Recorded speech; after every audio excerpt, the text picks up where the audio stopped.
Hi 皆さんこんにちはドゥイですဒီနေ့မှာတော့နီအပ်တဲ့ဆိုတဲ့ N1 grammar လေးကိုရှင်းပြမှာဖြစ်ပါတယ်ဆိုတော့နီအပ်တဲ့ဆိုတာမြန်မာလိုဆိုလို့ရှိရင်ဆိုတဲ့အချိန်နေမျိုးမှာဆိုတဲ့အချိန်ကာလမှာဆိုပြီးတော့ဒိတ်ပေးရတယ်ပေါ့နော်ဒီ grammar ကို what does you blue အချိန်နေမျိုးမှာသုံးရမလဲဆိုတော့ဒီမှာထူးခြားဆန်းပြတဲ့အချိန်တွေ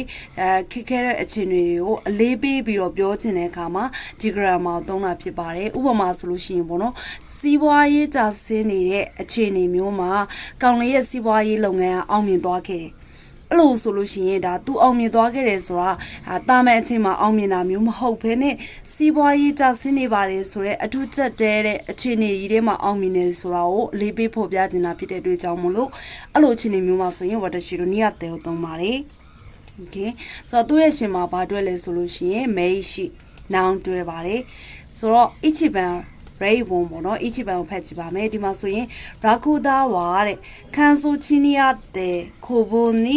အေယောတကွာရုခုတိုနီယောတဲ့イキノビデイルနောတဲ့အားတို့နော်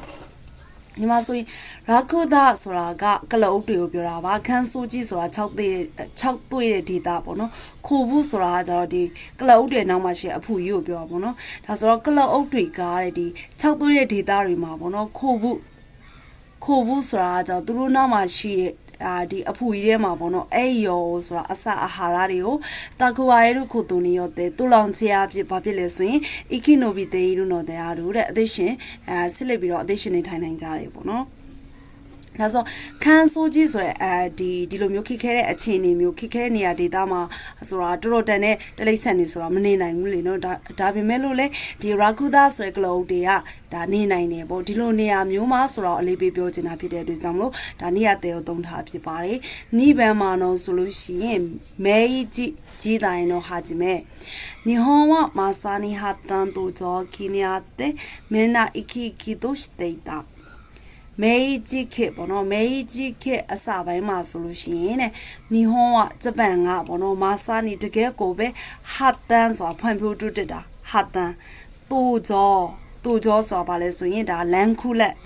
ပြောမယ်ဆိုဆက်ပြီးတော့ဖြစ်နေတဲ့အခြေအနေကိုပြောချင်တဲ့အခါမှာဒါသုံးတယ်ပေါ့နော်ဟာတန်တူကြောဆိုတော့ဒီဖွံ့ဖြိုးနေစေခိကာလမှာနော်ဖွံ့ဖြိုးနေစေအချိန်ကာလမှာမင်းကအားလုံးကခိတိကျလန်ဆန်းစွာရှိခဲ့ကြတယ်တိကြွရှိခဲ့ကြတယ်ပေါ့ခေခဲ့တဲ့အခြေအနေတော့မဟုတ်ဘူးဒါပေမဲ့ဖွံ့ဖြိုးနေစေအခြေအနေဆိုတာဘာတရှိလို့စူးစမ်းနေရစေအခြေအနေထူးခြားဆန်းပြတဲ့အခြေအနေပေါ့နော်တုခုပဲစဉ်းစားအခြေအနေဖြစ်တာဖြစ်တဲ့အတွက်ကြောင့်မလို့ဒီနေရာတဲ့ကိုသုံးပါတယ်ဆမ်းမမှာတော့ဆိုလို့ရှိရင်စိုက်ခင်းの不況がにあってもこの会社の製品は売れ行きが落ちていないစိုက်ခင်အခုတလောပေါ့နော်ဖူကီယောကာနီယာတဲမိုဒါစီဝိုင်းကြစတဲ့အခြေအနေတွေကြုံနေရတောင်မှပေါ့နော်အဲ့လိုအခြေအနေမျိုးမှာတောင်မှပဲကိုနိုခိုင်းရှာတော့ဒီကုမ္ပဏီကထုတ်တဲ့ဒါထုတ်လုပ်တဲ့ပစ္စည်းတွေဟာဆိုလို့ရှိရင်ဒါဗာလဲသူတို့ရဲ့အယောင်နှုံးကပေါ့နော်အိုချစ်သိန်းနိုင်ဆိုတော့ဒါအယောင်နှုံးတွေကကြာမသွားပါဘူးတဲ့ဒီလိုအခြေအနေမျိုးမှာတောင်းဆိုတော့အလေးပေးပြောချင်တာပေါ့နော်ဒီလိုခက်ခဲတဲ့အခြေအနေမျိုးမှာတောင်းမှဆိုတော့အလေးပေးပြောချင်တာဖြစ်တဲ့အတွက်ကြောင့်မလို့နေရာတဲမို့သုံးထားပါတယ်ဆိုတော့ဒီ grammar အချင်းချုပ်ပြီးတော့ပြန်ပြောရမယ်တော့ဆိုရင်နေရာတဲဆိုတာမြန်မာလိုဆိုရင်ဆိုတဲ့အခြေအနေမျိုးမှာပေါ့နော်ဘလို့အခြေအနေမျိုးမှာသုံးလဲဆိုလို့ရှိရင်တာမန်အခြေအနေမဟုတ်ဘဲနဲ့ထူးခြားဆန်းပြတဲ့အခြေအနေတွေပြီးတော့ခက်ခဲတဲ့အခြေအနေတွေမှာသုံးတဲ့ grammar ဖြစ်ပါတယ်ပြီးတော့သူ့ရဲ့ရှင်မှာဆိုလို့ရှိရင်နောင်တွဲမယ်ပေါ့နော်မိနာဆန်တော့အဲ့အခါမှာဥပမာလေးတစ်ကြောင်းလေးတွဲပြီးတော့မှတ်ပါမယ်ဆိုတော့နောက်ထပ် exam trade တွေနဲ့မသုံးရမယ့်အခြေအနေတွေကိုစစ်ပြီးတော့လေ့လာပါမယ်ဒီမှာဆိုလို့ရှိရင်ဝတရှိရောပေါ့နော်သူကအထူးအခြေအနေတွေမှာသုံးတာဖြစ်တဲ့အတွက်ကြောင့်မလို့သူကပဲစနအခြေအနေတွေမှာပြောသုံးတာဖြစ်တဲ့အတွက်ကြောင့်မလို့တာမန်ချင်းတွေမှာဆိုရင်မသုံးပါဘူးဥပမာဆိုလို့ရှိရင်ဒီမှာစံချင်းနေရတဲ့ခိုင်ကြီးကဟာချင်မတာ3နာရီမှာအစည်းအဝေးစတယ်ပေါ့နော်အဲ့လိုမျိုးမသုံးပါဘူးသူကတခုပဲစနအခြေအနေမျိုးမှာသုံးတာဖြစ်တဲ့အတွက်ကြောင့်မလို့ပေါ့နော်နောက်တစ်ခုကကြတော့ဗာဒီမှာပြောသူရဲ့ဆန္ဒဒါမှမဟုတ်လို့ရှိရင်တောင်းဆိုချက်တွေဒီဒုတိယစာကြောင့်မှလိုက်လို့မရပါဘူး နော်ဥပမာဆိုဒီမှာခိုနိုဖူကီယိုနီအတဲ့ကမ္ဘာတဲ့ခရာဆိုင်မှာဒုတိယစာကြောင်းဆိုတာကိုပြောရပါတော့ခိုနိုဖူကီယိုဆိုစီးပွားရေးကြဆင်းနေတဲ့အချိန်မှာ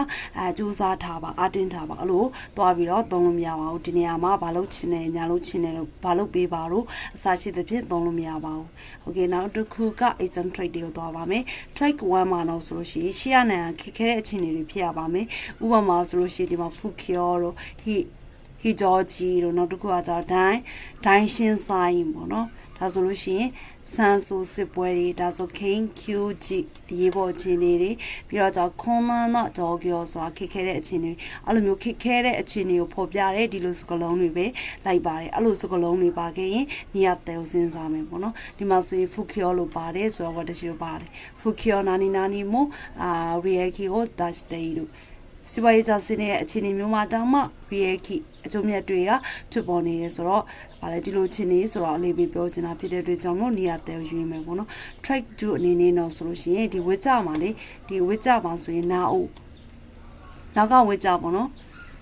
မူပြီးလို့ရှင်ဒီပါရင်နောက်ကဝေးကြမှာဆိုလို့ရှိရင်တခါတလေမှာမင်းသားစံတို့နာအိုတို့ပို့ပြီးတော့ဘောနော်မူရှိတို့ဒီတစ်ပို့ပြီးတော့အဲ့လိုမျိုးဆိုစကလုံးတွေပါလာတယ်ဘောနော်ဒီစကလုံးတွေကအချင်းတွေကိုပို့ပြီးတော့အသားပေးတဲ့ခါမျိုးမှာသုံးတာတွေဖြစ်တယ်